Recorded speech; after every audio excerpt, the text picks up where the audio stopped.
So the UK government orders councils to display the EU flag as a condition for receiving the COVID high street cash. This is great stuff here.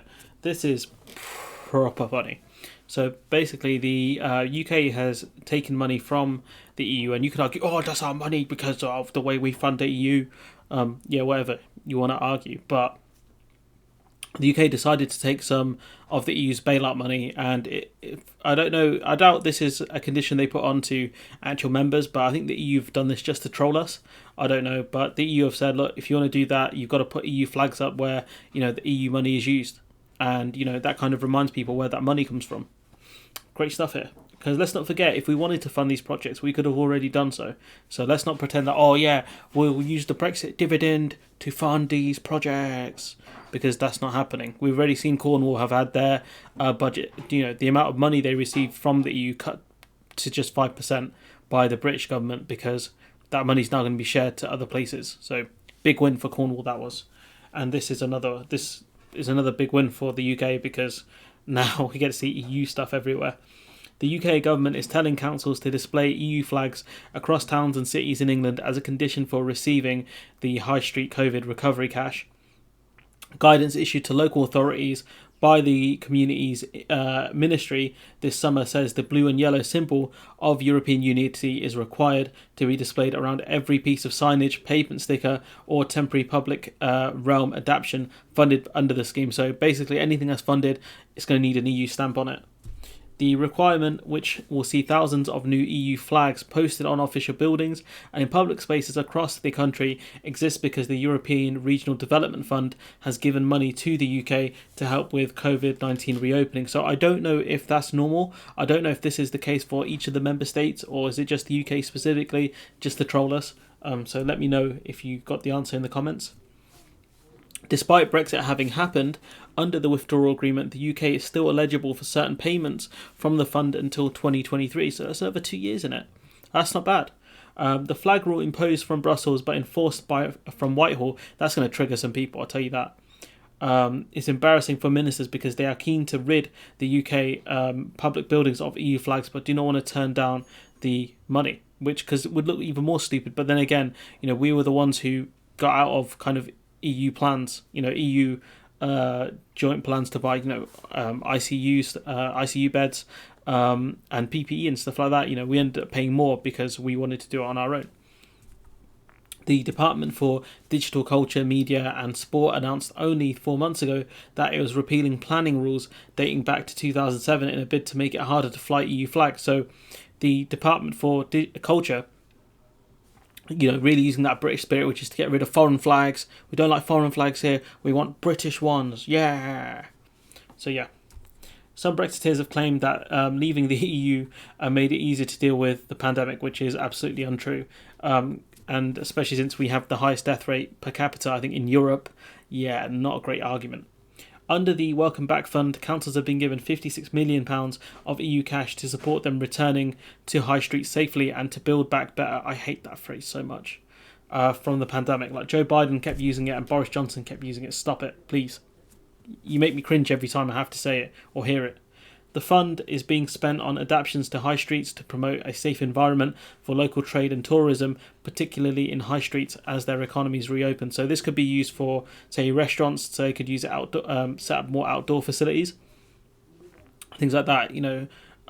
Restaurants, cafes. I think they would be the main recipients of it to get this sort of stuff, because these are the places I think COVID spreads quite rapidly indoors. Examples of aid include street planning, extra seating, green spaces, and new signage, flowers. I did see, I think, a part of a street where they basically rejigged it. So they made some little pathways and they turned it into an area for pedestrians rather than for cars. I found it really cool. I don't have the picture at hand, but it was really nice. Anything that encourages people to return to the high street. What you need is really nice kind of semi-sheltered spaces where you're not going to get rained on because it's England, but you want it to be like open air sort of thing, if that makes any sense. But yeah, I hope they use the money for good stuff. My town desperately needs it because the town is dead. But yeah, Virtually every local authority in England is getting some of the cash. The biggest recipient is Leave Voting Birmingham, which landed over £1 million in funding. So yeah, that's going to be the last of any kind of EU money that Birmingham probably will receive for a while. So yeah, I think it's good that the EU have done this, because it does show you that, you know, that the money is targeted for specific projects. These are the things that the UK government is reluctant to do. You know, the level up funds are very low. You could argue these funds are lower, but we probably could have got more if we weren't, you know, massive idiots. Anyways, Lib Dem frontbencher Christine Jardine said this shows the absurd hypocrisy of the government, that they spent years denouncing EU projects and pulling the UK out of funding schemes like this, and now they have the goal to trumpet a fund made possible by exactly the sort of European cooperation they are turning their backs on, which is true. You know, this is what the EU kind of does with some of the money that they get. They use it to fund projects and other things within member states, be they rich member states like ourselves or poorer member states. You know, they use that money targeted into poor areas like Cornwall to help them. The British government don't do that. They do pork barrel politics, where they'll throw money at constituencies in order to flip them or keep them as safe seats even. So yeah, she's right here, Christine Jardine. I've not heard of her, but yeah, she could be one to watch. Instead of worrying about displaying the EU flag, the government should be working hard to support the thousands of struggling high street businesses, starting with extending the furlough scheme that's due to taper off next week. Yeah, the furlough scheme needs to be extended. But yeah, I agree with that. You know, instead of being like crying about EU flags, you know, do more important things. But yeah, it's good points from Christine Jardine. Naomi Smith, chief executive of campaign group for Best for Britain, said, for a government that measures patriotism by the number of union flags in a BBC report showing that the EU is helping our high streets in this particular way will have a bitter taste. I bet it would, you know, if you've got to fly EU flags in certain projects. I'm sure there'll be a lot of people that will get triggered by this. She added, which parts of the UK like Wales, with parts of the UK like Wales receiving £400 million every year from the EU, but now is set to receive a measly £10 from the government's Level Up Fund. So realistically, that's a massive cut for Wales, who vote for Brexit, ironically. And that's something we'll talk about, I think, in a separate video about the Level Up Fund.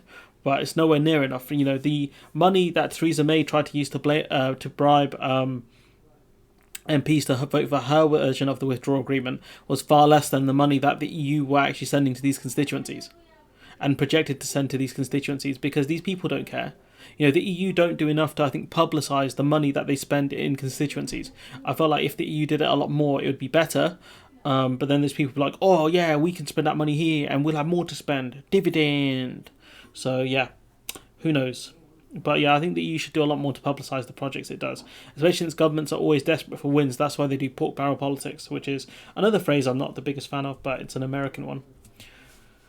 The government also appears so anxious to comply with the rules stipulating that the EU flag is displayed, it has told councils that copies of all publicity materials, including press releases, marketing activity and posters displayed in venues where activities take place, must be retained to demonstrate proactive activity and the correct use of the EU flag and logo the use of EU logo and required text. So copies of the publicity material have to have the EU flag as well, which is hilarious. I don't know if this is the EU trolling us. It could be this is what they do generally with some of these projects. I don't know. Let me know in the comments. I hope it's them trolling us, because that's way funnier. But yeah, there's not much more to say apart from the fact that, you know, the EU has given way more money than the so-called Level Up Fund ever will do. And that's simply because, you know, the EU aren't looking for optics wins. They're looking to use that money to actually help regenerate areas. Whilst the UK is, you know, governments are there to win seats. The EU doesn't have to win seats. So it makes sense that the EU would fund constituencies like Cornwall, who I think vote Tory, by the way. So great news for them. If they vote Tory again, then I got news for you, Chief. You ain't going to be seeing a lot of that money. You ain't seen any of that money that the EU used to fund you with. But yeah. This is good stuff here. You know, it's going to help a lot of constituencies, and it's not going to be based around, are they a Tory safe seat, or, you know, do they vote Conservative. This will be based around, you know, need instead of Tory sleaze. Anyways, I'm going to leave it there. Let me know what you think in the comments below. Like, comment, share, subscribe, and hopefully I'll see you in the next one.